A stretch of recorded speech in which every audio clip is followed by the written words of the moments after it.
एक शांत गांव के किनारे, जहां समय जैसे थम सा गया हो, सूरजमुखी के खेतों के बीच जो सूरज की रोशनी में सोने की तरह चमकते थे, रामलाल का छोटा सा घर था।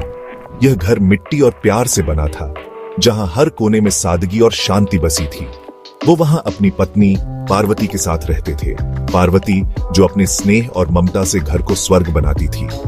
उनकी जिंदगी साधारण थी, गांव के कामों में बीतती थी। खेतों में मेहनत करना, पशुओं की देखभाल करना और गांव के मेलों में भाग लेना उनकी दिनचर्या थी। वे दयालु, मेहनती लोग थे। गांव के हर व्यक्ति के साथ उनका व्यवहार ऐसा था जैसे वे उनके अपने परिवार के सदस्य हों। लेकिन उनके दिल में एक ही ख्वाहिश थी, एक बच्चा जो उनके घर को हंसी से भर दे। वे हर रोज भगवान से प्रार्थना करते थे कि उनकी गोद हरी हो जाए। एक दिन एक बनिया उनके गांव में आया। वह दूर दूर के गांवों में घूमता था और नई नई कहानियां सुनाता था।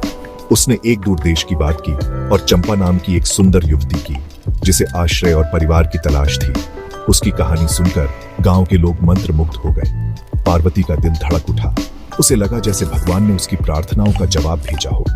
क्या यही उनकी दुआओं का जवाब था? क्या चंपा उनके जीवन में खुशियों की बहार ला सकती थी? आंखों में उम्मीद लिए रामलाल और पार्वती चंपा से मिलने निकल पड़े। उनके दिलों में एक नई आशा जाग उठी थी और वे सोच रहे थे कि शायद अब उनका घर भी हंसी और खुशियों से गूंज उठेगा।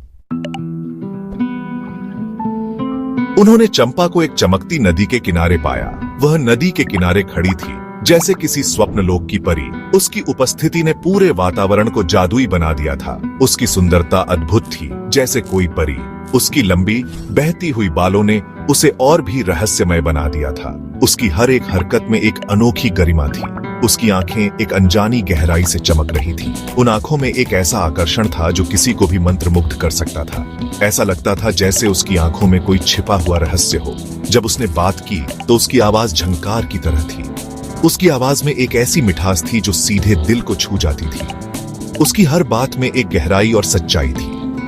चंपा उनके साथ लौटने को तैयार हो गई। उसने बिना किसी हिचकिचाहट के उनके साथ चलने का निर्णय लिया। उसकी आंखों में एक अजीब सी शांति और संतोष था। वह उनकी बेटी बन गई, उनके भविष्य की आशा। परिवार ने उसे अपने दिल से अपनाया और उसे अपनी बेटी की तरह प्यार दिया। चंपा ने भी उन्हें अपने परिवार की तरह मान लिया। जल्द ही पूरा गांव चंपा से मोहित हो गया। उसकी उपस्थिति ने गांव में एक नई ऊर्जा भर दी थी। लोग उसकी ओर खींचे चले आते थे।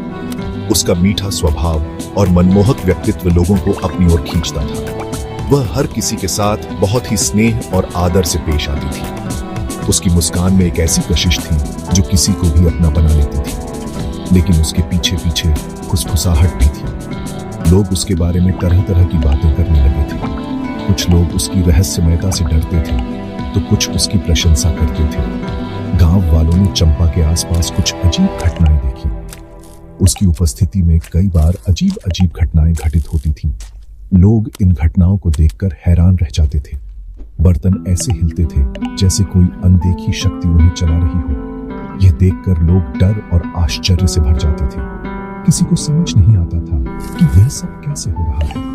उसके सामने फूल तुरंत खिल उठते थे। उसकी उपस्थिति में फूलों का खिलना एक चमत्कार जैसा था। लोग इसे देखकर उसकी दिव्यता पर विश्वास करने लगे थे। महीनों बाद रामलाल और पार्वती की खुशी का ठिकाना नहीं रहा। चंपा ने एक स्वस्थ बच्चे को जन्म दिया। पूरे गांव ने जश्न मनाया। ऐसा लग रहा था कि उनकी प्रार्थनाओं का उत्तर मिल गया है। हालांकि यह एक असाधारण कहानी की शुरुआत थी। चंपा ने फिर बच्चा पैदा किया और फिर 1 साल के अंदर उसने 1 दर्जन बच्चों को जन्म दिया था। गांव वाले हैरान थे। यह कैसे हो सकता है? बच्चे कहां से आ रहे थे? इसके बाद के साल खुशी और हैरानी से भरे रहे। चंपा ने और बच्चों को जन्म दिया। ये सिर्फ 10-20 नहीं बल्कि सैकड़ों थे। छोटी सी झोपड़ी हर उम्र के बच्चों से भर गई।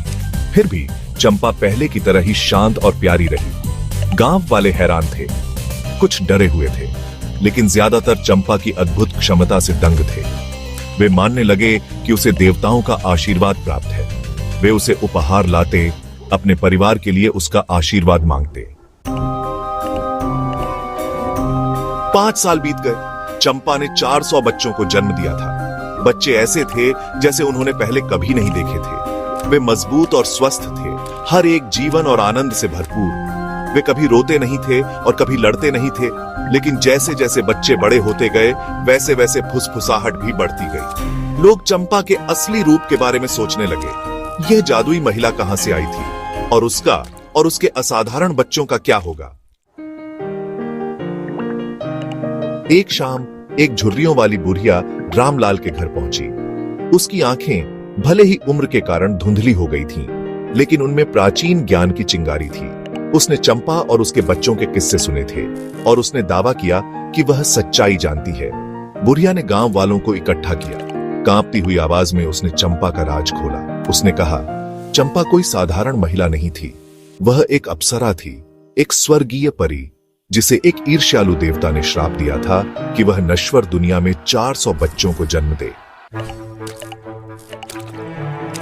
गांव वालों ने हां हां कर हवा में सांस ली। एक अप्सरा उनके बीच रह रही है। बुढ़िया बोलती रही, उसकी आवाज में दर्द साफ था।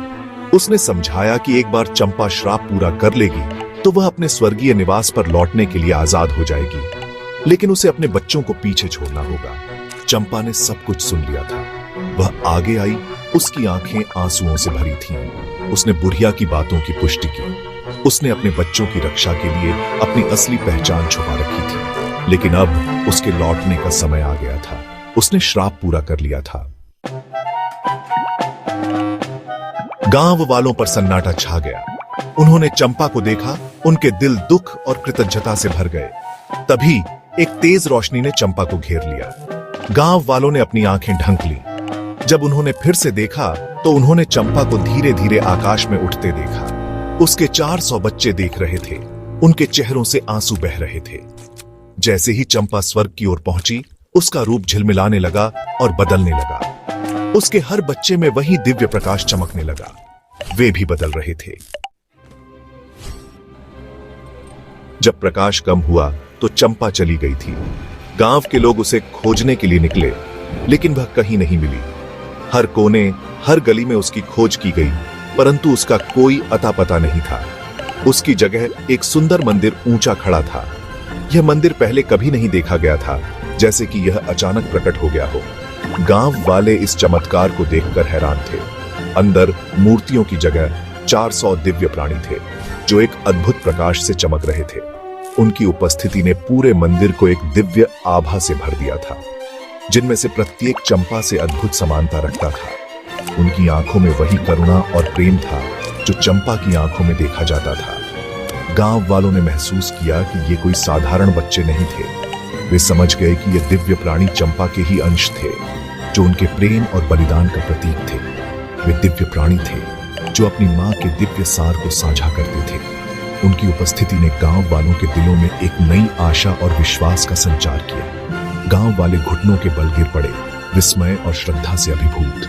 वे समझ गए कि चंपा का बलिदान एक मां के प्यार का प्रमाण था, जो किसी भी सीमा को पार कर सकता था। चंपा का बलिदान एक मां के प्यार का प्रमाण था, जो किसी भी सीमा को पार कर सकता था। उसने अपने बच्चों के लिए अपना सब कुछ त्याग दिया था। एक ऐसा प्यार जो इतना शक्तिशाली था कि उसने लोगों को पार कर दिया। यह प्रेम इतना गहरा था कि उसने समय और स्थान की सीमाओं को भी मिटा दिया। उन्होंने उसकी याद और उसके असाधारण बच्चों की विरासत का सम्मान करने की कसम खाई। गांव वालों ने मिलकर उस मंदिर को एक पवित्र स्थल बना दिया, जहां वे चंपा और उसके बच्चों की पूजा करते थे। मंदिर आशा और विश्वास का प्रतीक बन गया, जहां लोग अपने दुख और कष्टों से मुक्ति पाने के लिए आते थे। यह मंदिर अब गांव के लिए एक नई रोशनी बन गया है। चंपा के अटूट प्रेम और बलिदान का प्रतीक। यह मंदिर अब एक ऐसा स्थान बन गया था जहां लोग प्रेम और बलिदान की सच्ची महिमा को समझने के लिए